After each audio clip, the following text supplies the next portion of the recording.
Damai sejahtera Allah yang melampaui segala akal, itulah yang memelihara hati dan pikiranmu di dalam Yesus Kristus Tuhan kita. Amin. Shalom dan selamat hari Minggu buat jemaat Tuhan. Marilah kita dengarkan firman Tuhan yang menjadi khotbah dalam ibadah Minggu hari ini, dalam Advent yang keempat yang tertulis dalam Roma pasal 1 ayat 1 sampai dengan ayat yang ke-7. Beginilah firman Tuhan. Dari Paulus, hamba Kristus Yesus yang dipanggil menjadi rasul dan dikuduskan untuk memberitakan Injil Allah. Injil itu telah dijanjikannya sebelumnya dengan perantaraan nabi-nabinya dalam kitab-kitab suci tentang anaknya yang menurut daging diperanakkan dari keturunan Daud, dan menurut roh kekudusan dinyatakan oleh kebangkitannya dari antara orang mati, bahwa ia adalah anak Allah yang berkuasa, Yesus Kristus Tuhan kita. Dengan perantaraannya kami menerima kasih karunia dan jabatan rasul untuk menuntun semua bangsa supaya mereka percaya dan taat kepada namanya. Kamu juga termasuk di antara mereka, kamu yang telah dipanggil menjadi milik Kristus. Kepada kamu sekalian yang tinggal di Roma, yang dikasihi Allah, yang dipanggil dan dijadikan orang-orang kudus, kasih karunia menyertai kamu, dan damai sejahtera dari Allah Bapa kita dan dari Tuhan Yesus Kristus. Demikian firman Tuhan. Saudara yang kekasih dalam nama Yesus Kristus Tuhan, kita pasti pernah melayani. Tetapi apabila ditanya orang yang seperti apa yang lebih kita sukai untuk dilayani, pasti Bapak Ibu Saudara jemaat Tuhan akan menjawab lebih suka melayani orang-orang yang sudah dikenal, supaya lebih mudah untuk menyesuaikan diri. Berarti samalah seperti peribahasa yang mengatakan, tak kenal maka tak sayang, kenal maka sayang. Saudaraku yang kekasih, dalam nas ini juga dalam khotbah kita memberitahukan kepada kita bahwa Paulus memperkenalkan jati dirinya, siapa dia sebenarnya. Ini saudaraku sangat penting supaya pihak-pihak yang tidak senang dengan dia, yang menuduhnya dengan bermacam-macam, dan juga yang meragukan kerasulannya, yang selalu mereka berusaha mempengaruhi warga jemaat agar menolak Paulus. Saudaraku yang kekasih, kita harus mengenal siapa kita. Kita semua adalah hamba Kristus Yesus. Itu yang dipaparkan oleh Paulus.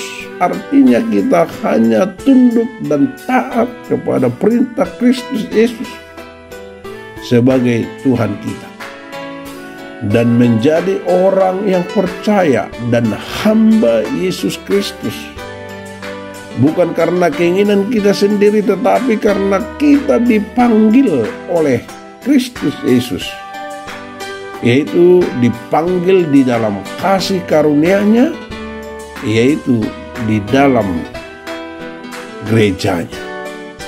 Karena Dialah yang memanggil kita, Dialah yang menguduskan kita, Dialah yang memilih kita, dan Dialah yang menetapkan kita menjadi umat-Nya. Itu semua kita peroleh bukan dari dunia ini, bukan dari manusia, dan bukan juga ditetapkan oleh manusia. Tetapi ketika kita diperoleh dan ditetapkan oleh Tuhan itu sendiri, dan yang menjadi tugas kita, saudaraku, adalah untuk memberitakan firman-Nya. Bukan perkataan orang dengan seleranya, tetapi firman Tuhan yang berisi janji Allah. Apakah janji Allah itu? Yaitu tentang Yesus Kristus yang lahir dari keturunan Daud, yang menderita, yang mati dan dibangkitkan dari antara orang mati, yang oleh Roh Kudus dinyatakan sebagai anak Allah yang berkuasa. Saudaraku yang kekasih, melalui Yesus Kristus itu kita menerima kasih karunia dan damai sejahtera.